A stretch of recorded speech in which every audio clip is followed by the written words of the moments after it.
नमस्कार प्रिय साथियों, आप सभी के समक्ष उपस्थित हूँ। आज बात करेंगे राहु केतु के राशि परिवर्तन के बारे में। मित्रों, राहु और केतु ये दोनों ही ग्रह राशि को परिवर्तित कर रहे हैं।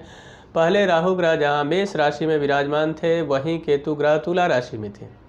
मित्रों, 30 अक्टूबर 2023 को ये दोनों ही ग्रह गोचर कर रहे हैं। राहु और केतु को अनिश्चितताओं का कारक माना जाता है।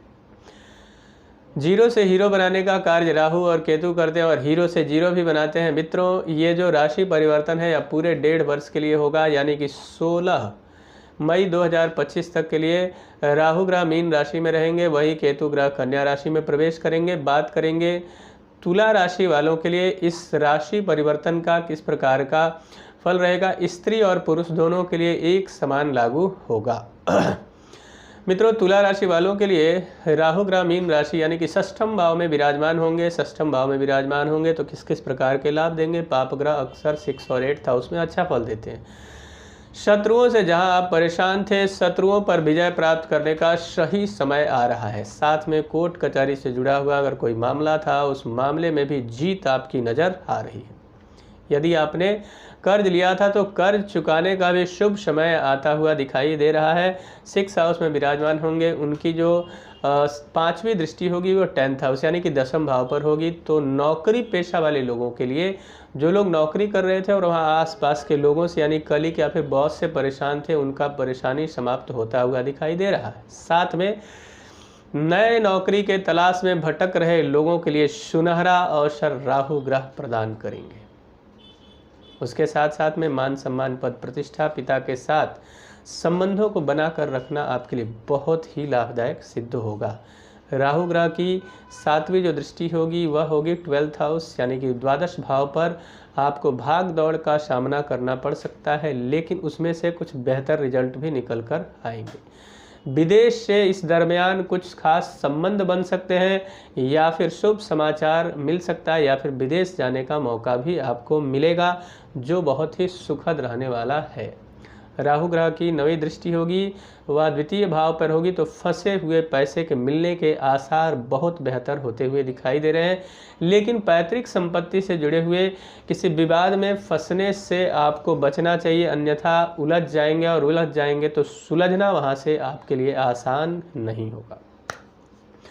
बात करते हैं केतु ग्रह की। केतु ग्रह 12th हाउस यानी कि 12 भाव में रहेंगे, तो किसी भी बात को या फिर किसी भी यात्रा को करते समय आपको बहुत सावधानी पूर्वक लंबी यात्रा को करना चाहिए।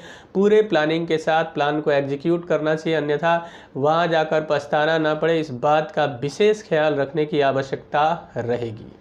केतु ग्रह की जो 5वीं दृष्टि होगी वह 4th हाउस पर होगी।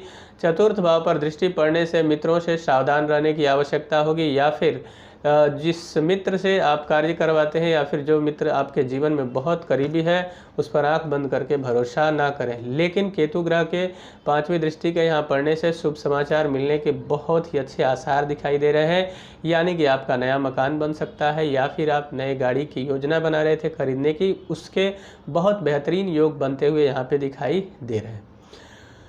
7वीं दृष्टि वह 6 हाउस पर रहेगी यानी 6ठे भाव पर रहेगी, तो किसी पुराने रोग से अगर आप पीड़ित हैं और बहुत इलाज आप करवा चुके हैं और उससे कहीं निजात आपको मिलता हुआ नज़र नहीं आ रहा है, किसी नीम हकीम या वैद्यराज से आपकी मुलाकात हो सकती है और इस समस्या से आपको छुटकारा प्राप्त हो सकता है।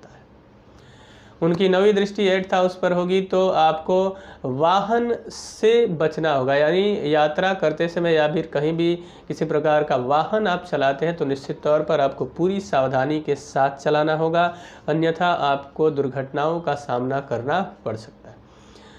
कम्युनिकेशंस या फिर उसके अलावा इंश्योरेंस के क्षेत्र में कार्य करने वाले लोगों के लिए बड़ा ही शुभ समाचार यहाँ पे मिलता हुआ दिखाई दे रहा है।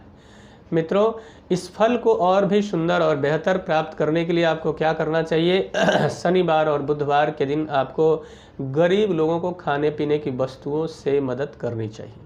साथ में काले कुत्ते को आपको रोटी या फिर साथ में गुड़ मिलाकर खिलाना चाहिए, वह अत्यंत ही शुभ फल देने वाला रहेगा। राहु केतु के बीज मंत्र यानी कि आपको ओम रांग राहवे नमः और ओम किंग केतवे नमः मंत्र का जप करना या फिर करवाना अत्यंत हितकर सिद्ध होगा।